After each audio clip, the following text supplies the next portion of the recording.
సముదాయాన్ని ఆధారంగా చేసుకుని ఉండేది, సముదాయాన్ని నిమిత్తంగా చేసుకుని ఉండేది సౌమ్య.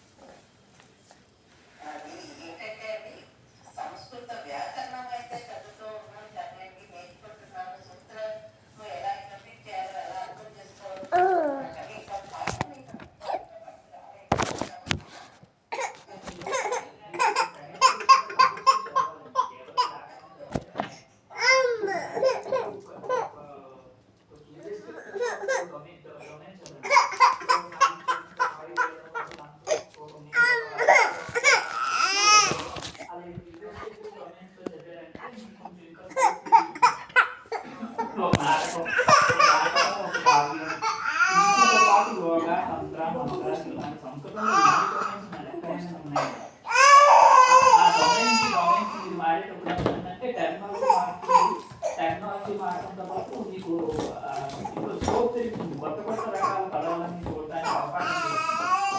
ఇంకా మీకు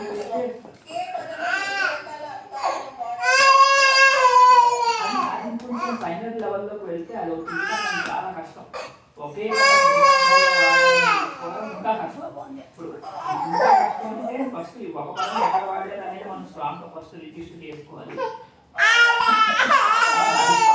అయిన తర్వాత మనం ఇంకొకటి చదివినప్పుడు అక్కడ కూడా కొంచెం లేకపోతే ఏదో రకంగా పదం ఉండాలి. ఆ పదం అక్కడ ఉన్నప్పుడు అక్కడ అర్థం అనేది తెలియాలి, ముందున్న అర్థం మనకి గుర్తు రావాలి. ఈ అర్థం సింక్ అవుతుందా లేదా అని ఆలోచించాలి. కాబట్టి అది అది అత్యంత ఉన్నత స్థితి అనుకుంటున్నాం. ఇప్పుడు మనకి స్కోప్ బాగా పెరగాలంటే రకరకాల యూసేజెస్ తెలియాలి, రకరకాల యూసేజెస్, అలాగే రకరకాల వివిధ రకాల పదాలు తెలియాలి. వ్యవహారంలో మనం సంస్కృతంలో లేవు కాబట్టి ఇవన్నీ మనకి తెలిసి తీరాలి. తెలియాలంటే చదువుతూ ఉండాలి, ఎప్పుడు చదువుతూ ఉండాలి. ఇవాళ ఒక్కసారి చదివేస్తే గుర్తుండే వాళ్ళు ఒక్కసారి చదివితే ఏం నిలిచేవి కాదండి. ఒకసారి చదివితే కష్టం. ఎప్పుడు నిరంతరం చదువుతూనే ఉండాలి. అదంతా దీనివల్ల లాభం ఏంటి అంటే నేనేం చెప్తాను, ఇన్ని చదువుతూ ఉన్నాను, ఏం లాభం?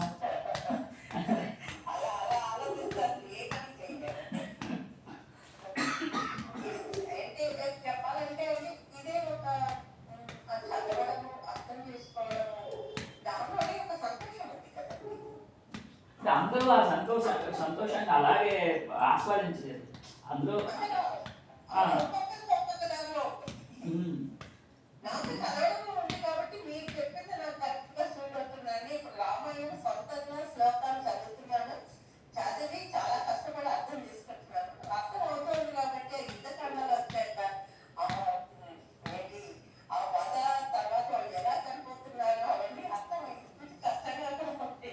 మీరు అన్నారు కాబట్టి నాకు ఒక శ్లోకం గుర్తొచ్చి చెప్తున్నాను.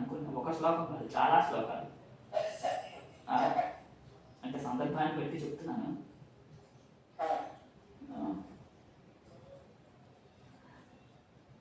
నచ సనిశ్చయం యాని బహుద్వారే త్రివిష్టతే కేచిన్ మోక్షం ప్రశంసంతి కేచిన్ యజ్ఞఫలం త్రిజాః వానప్రస్థాశ్రమం కేచిత్ గార్హస్థ్యం కేచిదాశ్రితాః రాజధర్మాశ్రయం కేచిత్ ఆత్మఫలాశ్రయం గురుచర్యాశ్రయం కేచిత్ వాక్యయమాశ్రయం మాతరం పితరం కేచిత్ శుశ్రూషంతే దివంగతాః అహింసయా పరే స్వర్గం సత్యేన చ తథా పరే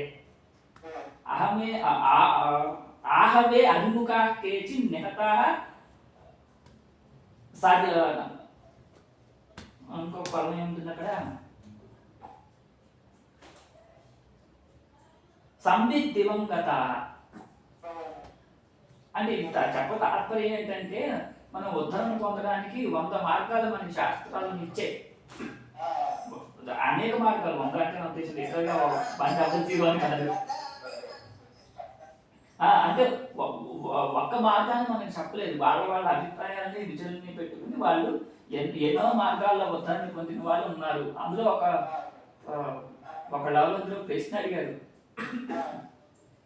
నేను నేను ఉద్ధృతుడిని కావాలనుకుంటున్నాను, మరి నాకు ఏ మార్గం సరి అయిందని నేను తెలుసుకోలేకపోతున్నాను, నువ్వు నాకు ఏదైనా ఒక మార్గాన్ని ఉపదేశించు అని అడిగారు. అడిగినప్పుడు చెప్పిన సమాధానం ఈ శ్లోకాలు అన్నమాట. అంటే మనం ఉద్ధరణ పొందాలి అనుకుంటే మనకి ఒక మార్గం శాస్త్రం చెప్పలేదు.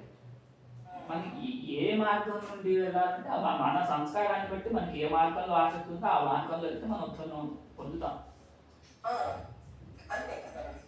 అంతే, ఇదే మార్గం అని మనకి ఎక్కడ నిజంగా చెప్పలేదు.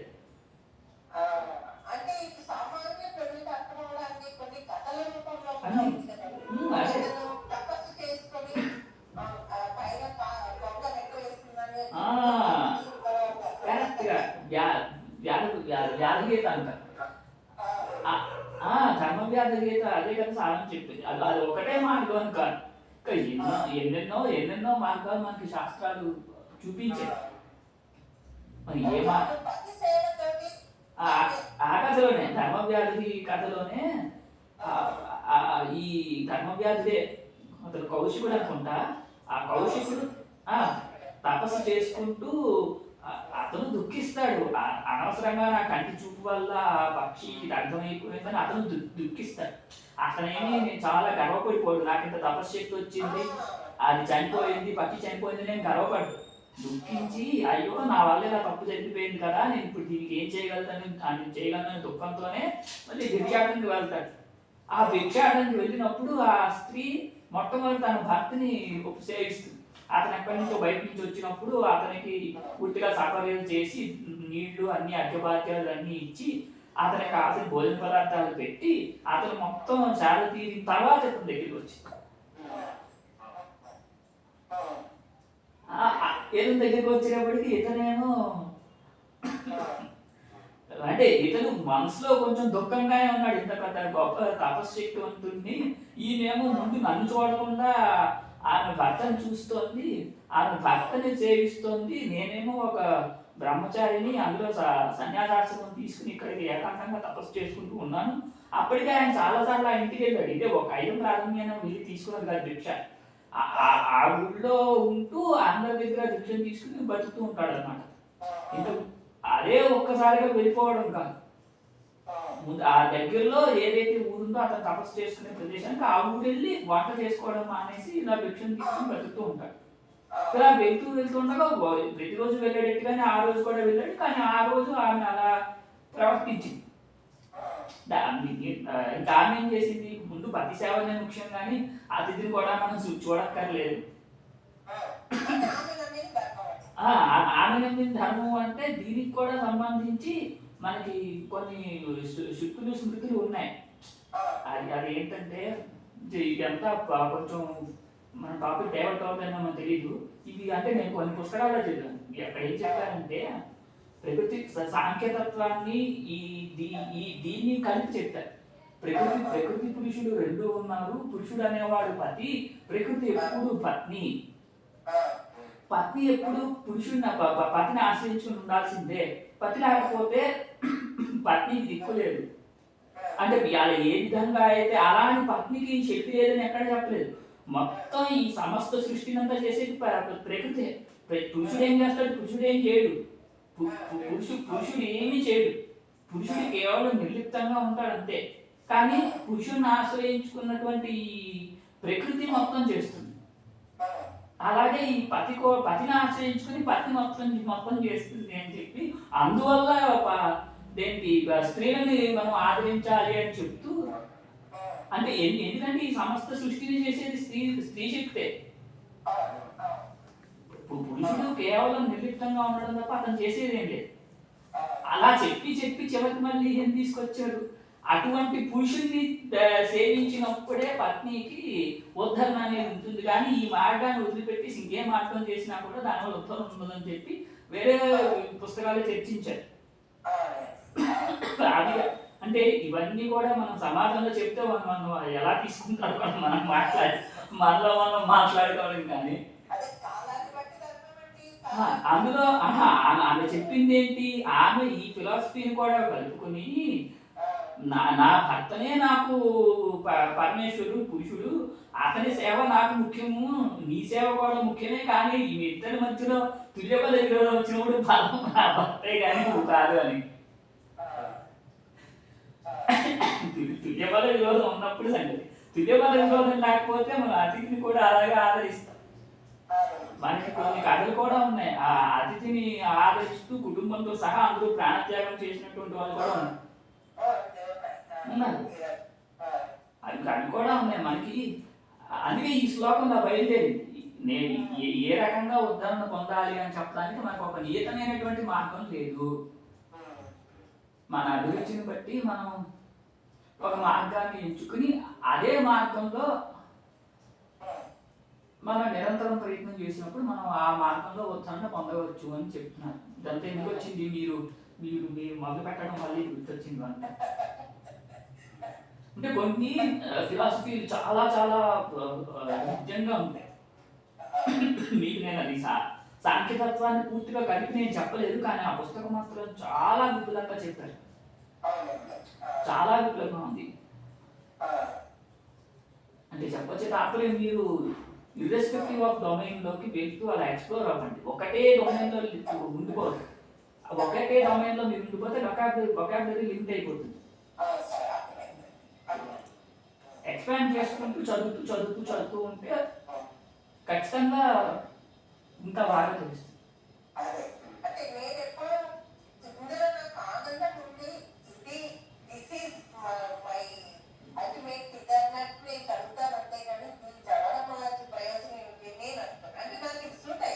మీకు అక్కర్లేదండి, ఎందుకంటే మీరు అంటే వాస్తవానికి మీకు సామాజిక బాధ్యతలు లేదా ఆర్థిక బాధ్యతలు లేవు, కానీ సామాజిక బాధ్యతలు ఆర్థిక బాధ్యతలు ఉన్న వాళ్ళ పరిస్థితి ఏంటి?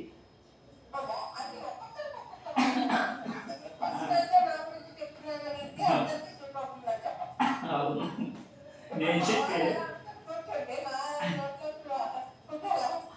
అప్పుడు మీరు ఇంకో విధంగా వెళ్ళక తప్పదు.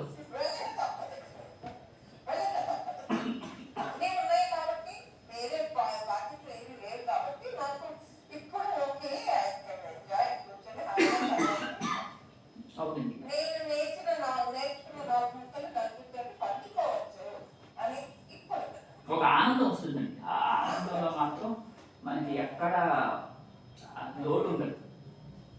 ఇది చదవడం వల్ల మనం ప్రధానంగా పొందేది ఏంటంటే ఒక సాత్విక ఆనందం. ఆనందం చాలా విషయాల్లో ఉంటుంది, ఆనందాన్ని పొందాలంటే చాలా విషయాలు చేయొచ్చు, కానీ ఈ ఆనందం, ఈ మార్గం అనేది 100% సాత్విక ఆనందం. మళ్ళీ 100% అంటే వేదాంతం వాళ్ళు వచ్చి కొడతారేమో, అలా అనొచ్చు. ఎందుకంటే వేదాంతంలోనే 100% సాత్విక ఆనందం ఉందని చెప్పి చాలా పుస్తకాలు చెప్తాయి. అందులో అద్వైత వేదాంతం అనేది అంటే వాళ్ళ సంప్రదాయం బట్టి వాళ్ళు అలా ఒక్కసారి చేసుకుంటారు, వేరే విషయం. కానీ మనం కూడా వ్యాకరణం కూడా అంత తక్కువ అనేది చెప్పాల్సిన అవసరం లేదు. వీటిలో కూడా సాత్విక ఆనందమే ఉంది, కానీ పరమ సాత్వికత్వం అనేది వాస్తవంగా ఉందా లేదా అని చెప్పలేము. పరమ సాత్వికత్వం ఎప్పుడు వేదాంతంలోనే ఉంటుంది. ఆ వేదాంత దృష్ట్యా వ్యాకరణం చేస్తూ మరి ఏమైనా పరమ సాత్వికత్వం తెలియాలేమో మరి తెలియదు. అంటే ఈ మాటలు ఇంతకుముందు ఒక 3-4 ఏళ్ళ క్రితం నేను ఈ మాటలు మాట్లాడేవాడిని కాదు. 3-4 ఏళ్ళ క్రితం, ఎందుకంటే నేను వేదాంతం ఏమి అసలు ఒక అక్షరం కూడా చదవలేదు, మీమాంస కొంచెం అసలు అందరూ స్పృశించలేదు. ఇప్పుడు ఏదో 1-2 విషయాలు వినడం వాటి వల్ల ఏంటంటే దాన్ని ఏమంటాం, కొంచెం ఆలోచన మారింది.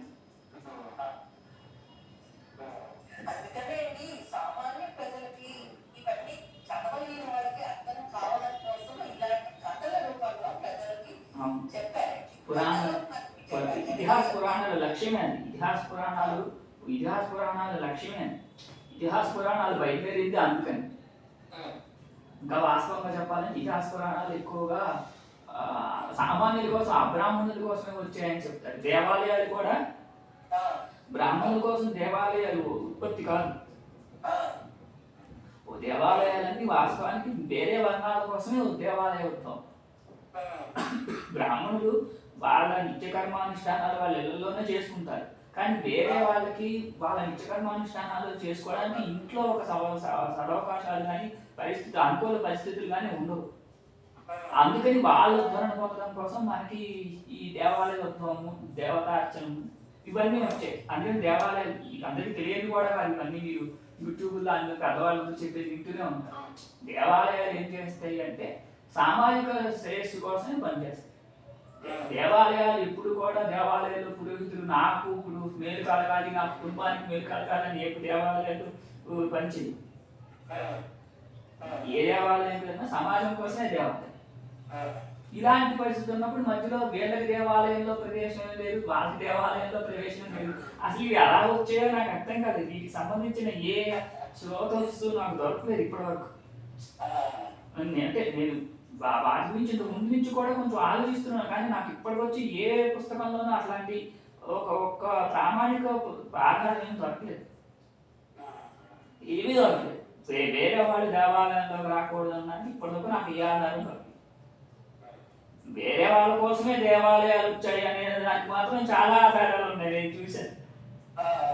దీనికి మాత్రం ఆధారం దొరకలేదు. మరి అది లోకంలోకి ఎలా వచ్చిందో వీళ్ళని రానివ్వకూడదని.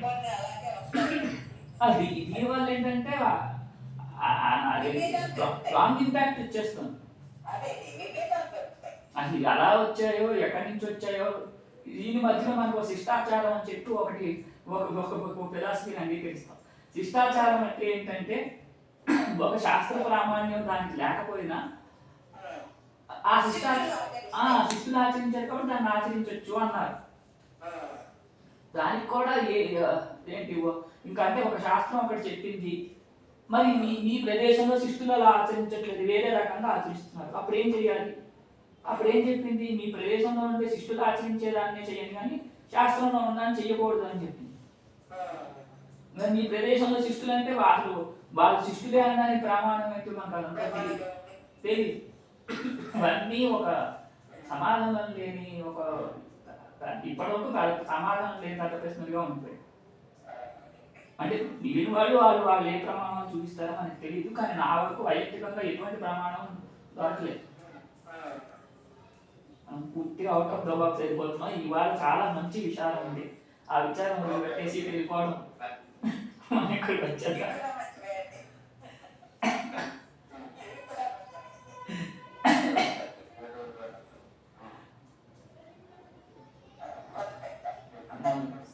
అందరికీ నమస్కారం.